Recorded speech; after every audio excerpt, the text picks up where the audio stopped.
صلاة وسلام عليك يا نبي حبيبي يا محمد। নিস্তব্ধ রাত্রি মিশরের এক সাধারণ ঘরের কোণে বসে আল্লাহর জিকিরে মগ্ন আছেন হযরত আসিয়া। আসিয়া শুধু সুন্দরী ছিলেন না, তিনি ছিলেন সেই যুগের সব পর্দানসীন, সবচেয়ে নম্র, সবচেয়ে ভদ্র নারী। কিন্তু তার সাথে এমন এক ঘটনা ঘটেছিল যে ঘটনায় পৃথিবী থেমে গিয়েছিল। দূরে রাজপ্রাসাদে রচিত হচ্ছিল এক ভয়ঙ্কর পরিকল্পনা।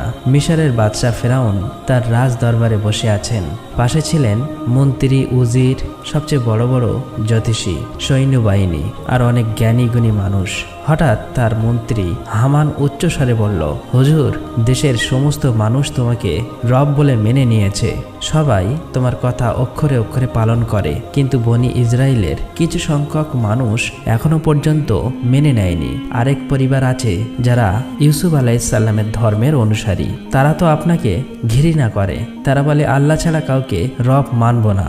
তখন ফেরাউন রাগে গর্জন করে বলল, কার এত বড় স্পর্ধা? কোন সেই ব্যক্তি? তখন হামান বলল, সেই ব্যক্তি হলো মুজাহিম। তখন ফেরাউন বলল, আগামীকাল তাকে ধরে নিয়ে আসবে, আমি তাকে শিখিয়ে দেব যে এই পৃথিবীতে রব কে। অতঃপর পরের দিন হামান তার সেনাবাহিনী নিয়ে রওনা হলো। পথের মাঝে ফেরাউনের বিশাল সৈন্যবাহিনী দেখে সাধারণ লোক ভয়ে আতঙ্কিত হয়ে গেল, যে যার বাড়িতে লুকিয়ে পড়ল। কিন্তু হামান তার বিশাল সৈন্যবাহিনী নিয়ে মুজাহিনের বাড়ির বাইরে এসে উচ্চস্বরে ডাকতে লাগলো। ঘরের ভিতর থেকে হযরত আসিয়ার মা বাইরে এলেন এবং বললেন, কি ব্যাপার, আপনারা কি প্রয়োজনে এসেছেন? যখন এসব কথা বলছিল ঠিক সেই মুহূর্তে হামানের চোখ পড়ল পবিত্র, সুন্দরী, নম্র, ভদ্র আসিয়ার দিকে। সে অবাক হয়ে এক দৃষ্টিতে দেখতে থাকলো। কথাবার্তা শেষ হবার কিছুক্ষণ পর তারা সেখান থেকে রাজ দরবারে ফিরে আসলো। সেই দিন রাতে ফেরাউন তার কক্ষে চিন্তিত অবস্থায় বসেছিল। এটা দেখে হামান জিজ্ঞাসা করলো, জাহাপানা, আপনি কি চিন্তা করছেন? ফেরাউন বলল, হামান, তুমি কি লক্ষ্য করেছ আমার এই বিশাল সাম্রাজ্য, বিশাল রাজপ্রাসাদ, অসংখ্য দাসদাসী সব আছে। আমার ভান্ডারে সোনা, দানা, মণি, মুক্তার কোনো অভাব নেই, কিন্তু শুধুমাত্র একটি জিনিসের অভাব আছে।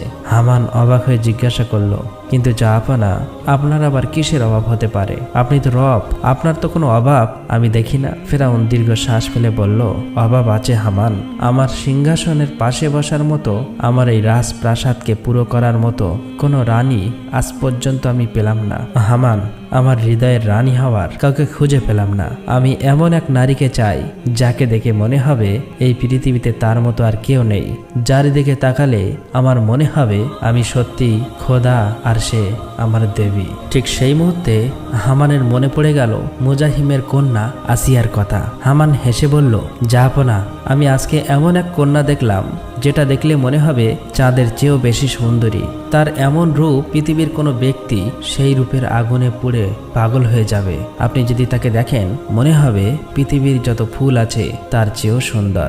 জাহাপনা, তার নাম আসিয়া, সে মুজাহিমের কন্যা। প্রকৃতি তাকে নিজের হাতে নিখুঁত করে বানিয়েছে। এই কথা শুনে ফেরাউনের চোখ লোভে চকচক করে উঠল। সে কল্পনায় যেন আসিয়াকে দেখতে পেল। সে বলল, চমৎকার হামান, তুমি ঠিক এমন একজনকেই বর্ণনা করছো যাকে আমি খুঁজছিলাম। তাকে আমার চাই, এখনই বিয়ের আয়োজন করো। হামান বলল, কিন্তু জাহাপনা, একটা বড় সমস্যা আছে। ফেরাউন ভুরু কুঁচকে জিজ্ঞাসা করলো, তাহলে কি সমস্যা? হামান মাথা নিচু করে বলল, জাহাপনা, তারা তো এক আল্লাহকে বিশ্বাস করে, হযরত ইউসুফ আলাইহিসসালামের ধর্মের অনুসারী, যে জাতিকে আমরা গোলাম বানিয়ে রেখেছি, যারা আমাদের দাসত্ব করে, রাস্তাঘাট পরিষ্কার করে, পাথর ভাঙে, তারা কি এই সম্পর্ক মেনে নিতে প্রস্তুত হবে? এই কথা শোনা মাত্রই ফেরাউন স্তব্ধ হয়ে গেল। তার অহংকারে প্রচন্ড আঘাত লাগলো। সে গর্জন করে বলল, কি বললে? তারা রাজি হবে না? জীবনে আমি তাকে চাই, যেভাবেই হোক তাকে বিয়ে করতেই হবে। আগামীকাল তুমি সৈন্য সামন্ত নিয়ে মুজাহিমের বাড়িতে যাও, তাকে গিয়ে বলো তার ভাগ্য আজ সুপ্রসন্ন। স্বয়ং ফেরাউন তার কন্যাকে বিয়ে করতে চায়। তাকে বলো সে যেন তার মেয়েকে প্রস্তুত রাখে। অতঃপর পরের দিন হামান সৈন্য সামন্ত নিয়ে মুজাহিমের বাড়ির দিকে রওনা হলো। মুজাহিম ছিলেন একজন অত্যন্ত নেককার এবং আল্লাহওয়ালা মানুষ। তিনি গোপনে হযরত ইউসুফ আলাইহিসসালামের ধর্মের অনুসরণ করতেন। তার স্ত্রীও ছিলেন অত্যন্ত দিনদার, আর তাদের একমাত্র কন্যা আসিয়া ছিলেন যেন অন্ধকারের মাঝে এক টুকরো পূর্ণিমার চাঁদ। তার রূপ যেমন ছিল অনুরূপ তেমনি তার মন ছিল আকাশের মতো উদার। তিনি সারাদিন ঘরের কাজ করতেন আর মনে মনে আল্লাহর জিকির করতেন। মুজাহিম তার ঘরের মধ্যে বসেছিলেন। হঠাৎ করেই সমস্ত গ্রাম যেন কেঁপে উঠল, মনে হলো যেন ভূমিকম্প হচ্ছে। মুজাহিম চমকে উঠে দাঁড়ালেন। মুজাহিম আতঙ্কিত হয়ে স্ত্রীকে বললেন, শোনো, কিসের এত শব্দ? মনে হচ্ছে হাজার হাজার ঘোড়া আমাদের বাড়ির দিকে ছুটে আসছে। ফিরআউনের সৈন্যরা এদিকে আসছে কেন?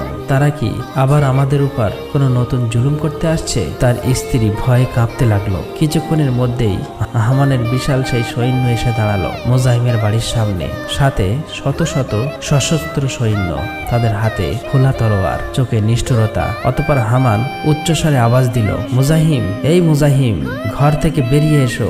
এই আওয়াজ শোনা মাত্রই মুজাহিম আল্লাহর নাম নিয়ে কাঁপতে কাঁপতে ঘর থেকে বের হলেন। তার পিছনে তার স্ত্রী। ঘরের ফাঁক দিয়ে আসিয়াও দেখছিলেন।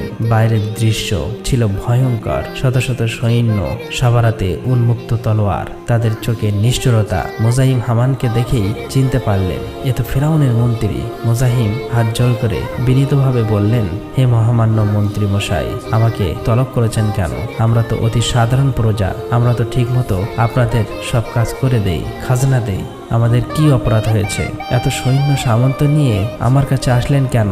হামান হেসে বলল, ভয় পেও না, আমি তোমাকে শিকল পরাতে বা বন্দি করতে আসিনি। আমি এসেছি তোমাকে এমন এক সুসংবাদ দিতে যা শোনার পর তুমি খুশিতে পাগল হয়ে যাবে। তোমার 7 পুরুষের ভাগ্য আজ খুলে গেছে।